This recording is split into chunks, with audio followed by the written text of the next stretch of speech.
Divorcee হয়ে পড়ে আছে আজ বাবার বাড়িতে ১.৫ বছর হয়। আমার ৩.৫ বছরের ছেলেটি আজকে ২ বছর হলো বাবার কণ্ঠটা পর্যন্ত শুনতে পায় না। শুনেছি লোকটা অল্প বয়সী একটি মেয়েকে বিয়ে করেছে।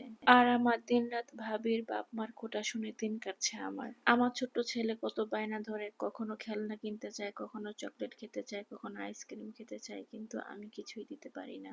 আমি এক হতভাগা মা, আমি কিছুই দিতে পারি না। না ওর বাবা কোনো খোঁজ খবর নেয়, না কোনো দায়িত্ব পালন করে। আমি অল্প বয়সে প্রেম করে বিয়ে করেছিলাম বলে আমার বাবা-মা কোনো দায়িত্ব নিচ্ছে না, আমার বা আমাকে কোনো সাপোর্টও করছে না। প্রায় টাইমে আমার মা এবং ভাবি বলে আমার ছেলেটাকে যেন আমি তার বাবার কাছে পাঠিয়ে দেই। কিন্তু কিভাবে পাঠাবো আমি? এখানে তো সে একটা ফোন পর্যন্তই করে না ছেলের খোঁজ খবর নেওয়ার জন্য। সে যে কতটা আদরে রাখবে আমার ছেলেকে সেটা তো ভালোই অনুমান করা যায়, কারণ সে তো কোনো খোঁজ খবরই নেয় না ছেলের, সামান্য একটা ফোনও করে না। আমি বেঁচে থাকা সত্ত্বে আমার ছেলে সৎ মায়ের অত্যাচার সহ্য করবে সেটা আমি কখনোই হতে দিতে পারি না। রাবেয়া, রাবেয়া, তোর ছেলেকে নিয়ে যা তো, সবকিছু এলোমেলো করে দিল তোর ছেলেটা। ওই যে ভাবি ডাকছে, নিজের বাড়ি কিন্তু পরের মেয়ে এখন কত কথা শোনাচ্ছে আমাকে। রান্নাঘরে বসেছিলাম আমি, ঘরে যেয়ে দেখি ভাবির মেয়ে মানে আমার ভাইজির মেয়ের খেলনা দিয়ে আমার ছেলে খেলতে চেয়েছে বলে আমার ভাবি এমন চিল্লাচিল্লি করছে। আমার ছেলে খেলনা দিয়ে খেলা করতে চাচ্ছে, তাই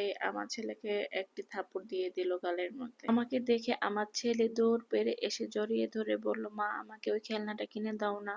কোনো কিছু কেনার সামর্থ্য আমার নেই, আগেই বলেছি। আমি যেহেতু অল্প বয়সে প্রেম করে বিয়ে করেছিলাম, তো আমি উচ্চ মাধ্যমিক পরীক্ষাটা পর্যন্ত দিতে পারিনি, তো আমার একটা চাকরি করার যোগ্যতা পর্যন্ত নেই যে আমি আমার ছেলেকে নিয়ে চাকরি করে একটু ভালোভাবে থাকবো বা তার চাহিদাগুলো পূর্ণ করব। ছেলেকে কুলে নিয়ে মাথার মধ্যে হাত বুলিয়ে দিয়ে আবার রান্নাঘরে আসলাম। ভালো তো দুজনেই বেসেছিলাম, কিন্তু বোরহানের বাবা কেন আমাকে সব দায়িত্ব দিয়ে কেনই বা ছেড়ে দিল আমাকে এভাবে? আমি তো সংসার করতে চেয়েছিলাম, আমি তো ইচ্ছে করে ডিভোর্সি হতে চাইনি, আমি তো সংসারই করতে চেয়েছিলাম, কিন্তু এই সমাজের মানুষ আমাকেই দোষারোপ করে যে আমি ডিভোর্সি। কই, তাকে তো কেউ ডিভোর্সি বলে না। সে ছেলে মানুষ দেখে তাকে কেউ ডিভোর্সি বলে না, সবাই আমার উপরে আঙুল উঠায় আমি ডিভোর্সি। এলাকার কিছু ছেলের জন্য বের হতে পারি না, তারা খুবই আজে বাজে ব্যবহার করে, রাস্তাঘাটে আজে বাজে কথা বলে। ভাবি শুনলে বলে ডিভোর্সি মেয়েদের সাথে এমন। ভাবির এরকম কথাবার্তা পাশ থেকে মাও শুনে, মাও কিছু বলে না, তখন অনেক কষ্ট হয়। একজন নারী হয়ে আরেকটা নারীকে কিভাবে অসম্মান করতে হয়, হেয় করতে হয় তারা। মাঝে মাঝে আমার কাছে মনে হয় মেয়েরাই মনে হয় মেয়েদের বড় শত্রু। মাঝে মাঝে ছেলেরা মজা করে বলে ডিভোর্সে মেয়ের দায়িত্ব নিতে চাই, উপহাস করে, কিন্তু একটা বার তারা চিন্তা করে না যে তাদের বোনের সাথে তো এমন হতে পারে।